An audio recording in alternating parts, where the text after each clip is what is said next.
My name is Helen Molyneux. I am a director of a small management consultancy called Cambridge Risk Solutions.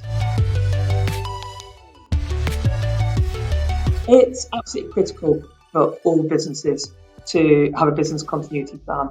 And if you can do one at the very beginning so that it grows with your business rather than trying to retrofit it when you've got 100, 200, 300 employees, it makes much more sense. It also means that you've sort of got one foot on the ground, you're already prepared if an incident does happen, particularly in those early days where you're still quite vulnerable as a business.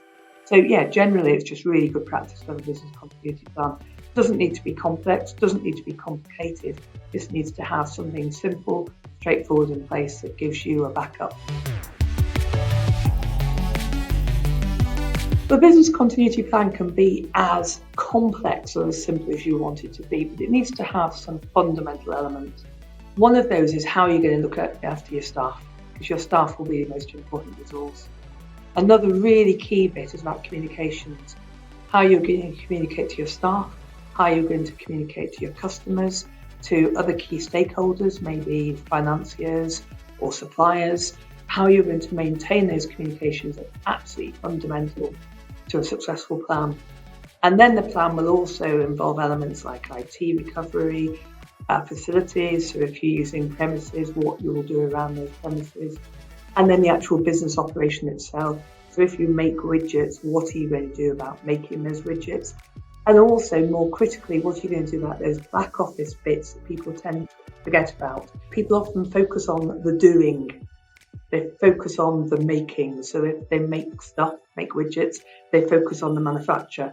If they do financial services, they'll focus on the financial services. And they forget the back office bit that runs behind it, the taking the orders, taking the applications, all those things that might appear to be less essential, but have to be thought about when you're preparing your business continuity plan. There's fairly well-defined steps towards the creation of a business continuity plan. I suppose the very first thing is to understand what the various needs are, the needs of your business, the needs of customers, the needs of other stakeholders. What are they requiring from your business? How critical are you to their business? For example, if you're in the healthcare sector, are they governed by legislation to have business continuity? And therefore, as a key supplier, do you have to have business continuity? You then do what's called a business impact analysis, which sounds very grand and very scary. But basically, it's about understanding what the critical activities are that your business does. So taking orders, making widgets, dispatching the widgets, paying your staff, and then understanding what resources you need to fulfill those functions. So that if you need 4 members of staff and a telephone and a computer to take those orders, and you need it within 48 hours, that is what is defined in the BIA. And having got that information, you've then got basically your plan written for you, because you know what resources you need, regardless of what type of incident it is. So you don't want to get bogged down in planning for a flood, planning for a power cut, planning for staff industrial action. You need to basically understand the resources that your business needs, and then you can tailor your plan around that. I would say the biggest first step is don't copy and paste. It's very easy to Google and find a template and just fill it in.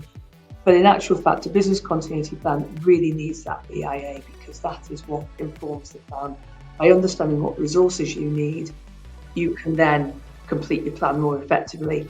Other bits, understand where your key risks are.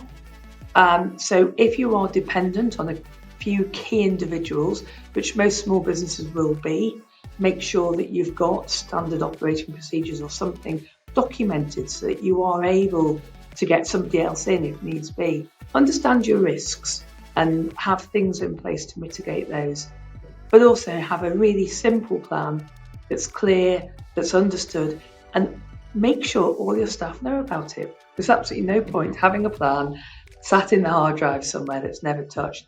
It needs to be part of the culture. And if it's discussed straight away, then it will get embedded into the business processes more easily.